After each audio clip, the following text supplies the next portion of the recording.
Hi, this is Subramaniam Shankaran from Information Security Strategy Solutions here for you for the first video towards your Certified Information Security Practitioner and Certified Information System Security Professional, CISSP and CASP. Cryptography is a beautiful subject towards information security. In fact, the information security will never be complete without the cryptography. Cryptography is an art of the information hiding. And we hide the information from unauthorized people. Okay. Now, the goals of the cryptography are confidentiality, integrity, non-repudiation, accountability, and source origin authentication. Now, we will take today's video to discuss about these 5 pillars of cryptography. Confidentiality and integrity, obviously, the two of the tenets of the information security, the other one being the availability. Confidentiality is a principle by which you prevent the unauthorized person from looking into the data. So the opposite of the confidentiality is your data disclosure. Okay, that's why we actually sign an non-disclosure agreement when we join an organization or when we get onto a contractual agreement with an organization, etc. So this ensures that we don't reveal the data because that's an administrative control. Because we the human eyes can read the data, but if they cannot comprehend it, they cannot process the data. In fact, I can send somebody an increment letter or a job offer letter, but if I don't send them in a human readable form, okay, they cannot read or understand what the mail actually says, the letter actually says. Okay, so confidentiality is to ensure that only the unauthorized person is not able to read the data and understand what exactly it is, but the authorized person should actually do it. So in a way, it is linked to a source origin authentication. Yeah. So coming back, confidentiality is a principle by which we ensure that the unauthorized person is not able to read the data. So the data is not, or the information is not disclosed to the unauthorized person. Okay, coming on to the next one. Integrity. Okay. Integrity is to ensure that the data is actually not modified by unauthorized person. There is a data integrity and system integrity. Yeah. So modified by unauthorized person. That means the authorized person should be in a position to modify it. Yeah. So integrity is actually what is called a detective control. Okay. So it doesn't prevent somebody from modifying it, but the preventing somebody from modifying it is actually based on identity and access management. But when it falls under the cryptography, so we associate the integrity with the hashing or the hash values, and hash values will not prevent somebody from modifying the data. Rather, if the data is modified intentionally or unintentionally, you're downloading a file, and because of the network traffic or inspection, the data is modified. Okay, so the hash value will help you to identify the data modification. Yeah.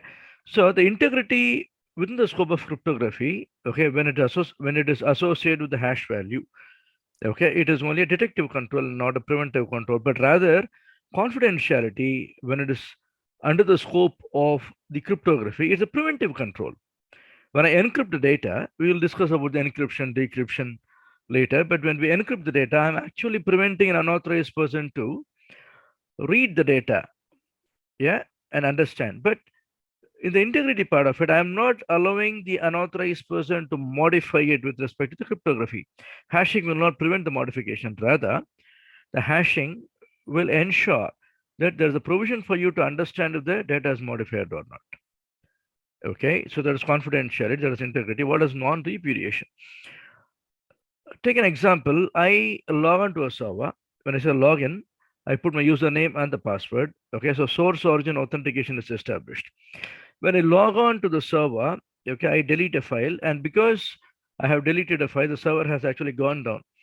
So it's an P1 or server1 incident. The administrators do a root cause analysis, and they find that there's an user account that has been used, okay, to delete a file, and the deletion of the file is the root cause for the server to have crashed or shut down, whatever it is, not available for the business.